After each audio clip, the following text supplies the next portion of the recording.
erimeri na-atọ ụtọ erimeri o chai erimeri atagbuelebo erimeri o ọnwa egbukule nwaanyị n'afọ ime ka ọ mụliga anyị nwa ka anyị tawa okporoko ghekwere fufuroro erimeri igherela ọnụ wom erimeri egherela ọnụ ka ọchị ọkụkọ nna m onye chukwubala krismas ya cheta ụmụnna onye wu bet ma ọ na-agba na belet ma ama bet ma afọ eriri ka m na-eji ekeshi ukwu ihe na-awụbere ya wuru 8th grade aka mishọnụ bere ya n'ugwu ego ka echara m ndị famili na onwe ori n'ozu ka mgbe disi ya okwu medebedebere ya onye nwe ili onwe nze Chinedu Okafọ di Perpetua edu London di Perpetua kwa na awọ mmanga ma ha abụọ bikwere London nwade Sabidi Sir Andrew na Beatrice ke nọkwara n'ụlọ ọgwụ awọ mmemme Madam B ka ọ mama B nwaanyị mụgide nwa asị belite na awọ mmemme enwedo mgbe ọ dị ndụ ọ na-aghọ nwa n'ụlọ ọgwụ enweghị nwaanyị a ga-asọ ọmụgburu nwa afọ kama nwa isi nwa bụ ibu ọchị urele bịa ti nwa maka akọcha efu isi nwa fopụta kụrụ nwa ote ka ụgbọ ọkụkọ ka igo onye nwe nwa si agwa go in peace and rest in peace maka Chineke kere m na gaba nwaanyị mmekata ote ọnwụ bịa ti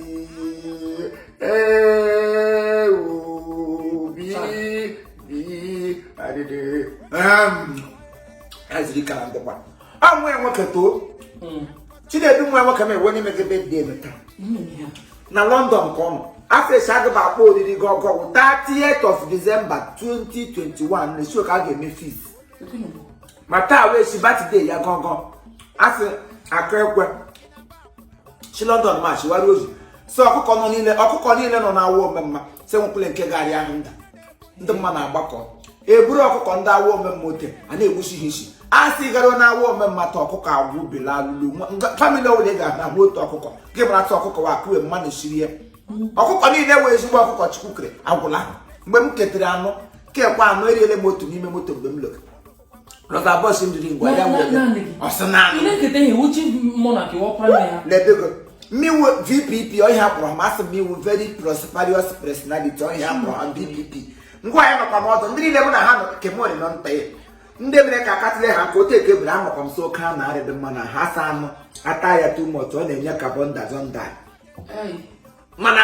agụrụ m ahụ anụ ghere efufere otu elekwe ete ka esi maji aka ọkụkọ ụlọ egbupụ isi amaghị aka na ọchọ otu efuo ihe niile n'ime fosia ya ka ero ya ego ọkụkọ te ya n'ime mmanụ ya daa chaa saa ihe ọma ya memere anyị ọ dịka debirecha ya akwụkwọ onye mbụ n'obi memere m happy birthday Chinedu nwere m nwoke ebe ịsa iri were na keta chebirizie 30 ụkpụrụkpụtụ ga-agba n'ihu ihe ihe anyị ga-eri esiwe ka anyị ketere ọkụkọ ụzọ ọkụkọ ole ma ole taa ube pere ya mbụrụ ma ụzọ esiwu dị nde edu London chifimo ka hapụ ikwu otuto ụka ebe ihe enwe ihe ọma m ga-amaba n'aka bịa were ofu ọwụ ihe ọṅụ ọwụ mmadụ nwụrụ ọ celebration bụrụ na ofu ụzọ ọkụkọ onye ọma mere aga m achụkwa n'ote mama aka bụrụ ozugbo ote ebufuo ya ị na-amagakwa aka ndị mbọ amakwa ha ga-aka ime onye ọwụ ụmụazị bịago na nga ahụ were onwe ha asachacha efere dịbịa nga ahụ mkpụrụ mmiri ya ma anya ote aka igwe ufu happy birthday Chinedu nwunye m long life and prosper Perpetua nwunye m my lovely wife Pepe ere mmago Pepe Okafọ from aha ka esiri nweta ose from Perpetua nweta Pepe ọ ga-adịrị gị na mma ihe ndụgo wụ Pepe dem onye na-enwere gị anya ọkụ Pepe dem di gị ga-adịrị gị ndụ long life happy birthday nze Chinedu ma nwanne gị nwanyị ma gị na onwe gị may God bless you all in Jesus name amen egwu abụ maka gị ọya onye agbakwana ka ibe ya gbara